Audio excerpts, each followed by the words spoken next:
Félix Bépeau, bonsoir. Bonsoir. Merci beaucoup d'avoir accepté notre invitation. Merci de votre invitation. Vous venez aussi parce que vous étiez en dédicace tout à l'heure chez Soramps à Montpellier, au Polygone, pour Itinéraire, carnet d'un élu de terrain. C'est votre dernier ouvrage, on va en parler dans un instant, mais précisez aussi que vous êtes adjoint au 18e arrondissement à Paris, aux côtés du socialiste Daniel Vaillant, qui a été ministre de l'Intérieur, et vous avez surtout été directeur de cabinet d'Hélène Mandroux entre 2004 et 2008. Voilà pour les présentations.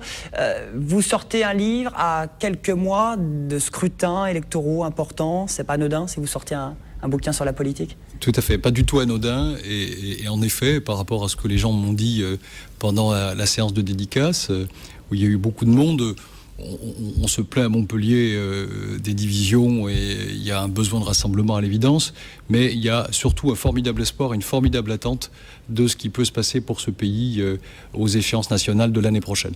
Alors c'est un livre qui parle de politique, qui parle de vous, mais qui parle plus sur la situation sociale? Sur la situation sociale du pays. Vous savez, je suis un homme de dialogue et un homme de terrain, et j'ai rencontré beaucoup de gens dans ma vie militante, je le raconte un peu dans le livre, et ce qui me surprend dans la période, c'est qu'il y a, contrairement à ce que vos confrères disent parfois, une vraie attente et un vrai besoin de politique dans ce pays. Je pense que les Français, depuis 10 ans, savent qu'il y a une fracture sociale, et elle se voit tous les jours, mais c'est rajouté à la fracture sociale depuis l'élection de Nicolas Sarkozy, la fracture républicaine. Et la difficulté dans laquelle se trouve le pays nécessite effectivement que la gauche soit au rendez-vous, parce qu'il y a un formidable espoir de changement dans ce pays, et ce bouquin est dédié effectivement à cet espoir et interpelle un peu nos candidats et essaye de relater un peu tout ce que les gens que j'ai pu rencontrer ont pu dire sur la politique et sur leur volonté de voir changer les choses. Alors de l'espoir, la volonté de changer les choses, vous le dites, Félix Bépeau, dans ce livre, et vous le dites aussi, l'ensemble des socialistes, en ce moment, en pleine campagne, des primaires, premier tour la semaine prochaine, vous soutenez Martine Aubry pour ce scrutin, pour désigner le candidat à la présidentielle qui aura l'étiquette du PS. Comment vous sentez un petit peu les choses, le Parti socialiste en avant plus que jamais? Écoutez, le Parti socialiste est à la hauteur de cet enjeu des primaires, de cet enjeu démocratique. Je pense que les débats sont de bonne tenue, et pour l'instant, les affres de la division n'ont pas encore frappé. Je souhaite que ça reste comme cela longtemps. Je soutiens Martine Aubry, et je vais vous dire, je crois que 2007 ou voire même 2002, il ne faut pas reproduire les mêmes erreurs. Et je pense que la première erreur, ce serait considérer que nous devons choisir un candidat à la présidence de la République. Il nous faut choisir quelqu'un qui a la dimension pour être président ou présidente. Et par rapport à ça, j'ai jugé, eu égard de son parcours gouvernemental, les lois qu'elle a pu faire passer, que Martine Aubry était à la hauteur des enjeux de l'année prochaine. Et à titre personnel, j'aimerais bien qu'une femme puisse présider ce pays, et je crois qu'il est grand temps.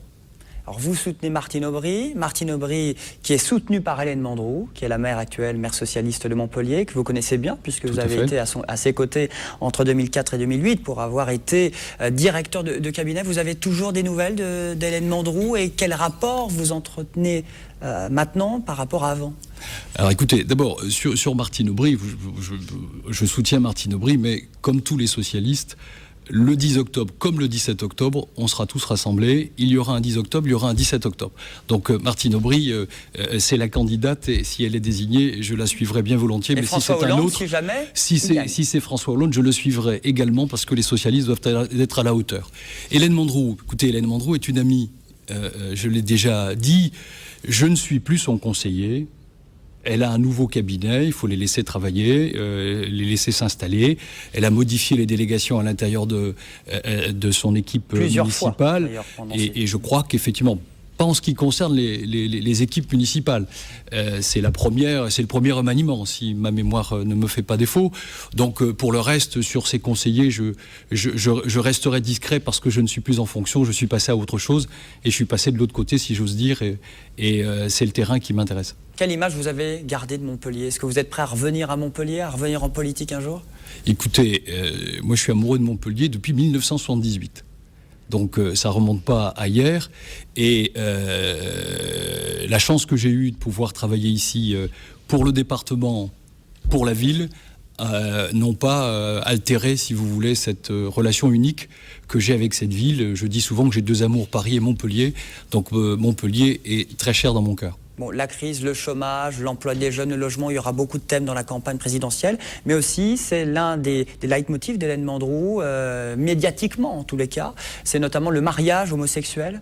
Qu'est-ce que vous avez envie de dire sur l'action d'Hélène Mandroux, souvent, qui était la première élue socialiste à faire des mariages de personnes de même sexe? Écoutez, je pense que au niveau du Parti socialiste, ce thème-là est un thème. Les sujets sociétaux d'une manière générale, nous souhaitons être au rendez-vous en 2012. Et donc, voilà un exemple, celui qu'a pris Hélène Mandroux, sur lesquels il va falloir travailler et qu'on ait des propositions de loi très concrètes. Je pense que les choses sont claires de ce point de vue-là. Mais je crois que, eu égard à la situation du pays, et notamment la situation sociale, j'insiste, et le livre en parle beaucoup, je pense que cette détresse sociale, cette classe moyenne qui souffre, on rendez compte, 80% des Français font partie de cette classe moyenne, ils contribuent à la richesse, ils contribuent à la solidarité nationale, et c'est eux qui aujourd'hui vivent les difficultés les plus grandes. Je crois que le thème central de la campagne qui s'annonce est un thème du social. C'est sur le thème du social que les choses se passeront, et il faut que la gauche soit au rendez-vous sur ces thèmes-là. Bon, la campagne a commencé déjà, hein, Félix Bécaud. Je crois que la campagne a commencé, en tout cas c'est l'objet du livre, et c'est la raison pour laquelle je l'ai commis. Très bien, merci beaucoup Félix Bécaud. Je vous en prie, merci de votre invitation. Sur ce plateau édition Lamartine, carnet d'un élu de terrain itinéraire. Vous étiez l'invité du jour sur TV Sud. Direction maintenant Agde pour terminer notre série avec Jean Kahn. On dirait le Sud, on y va, c'est parti.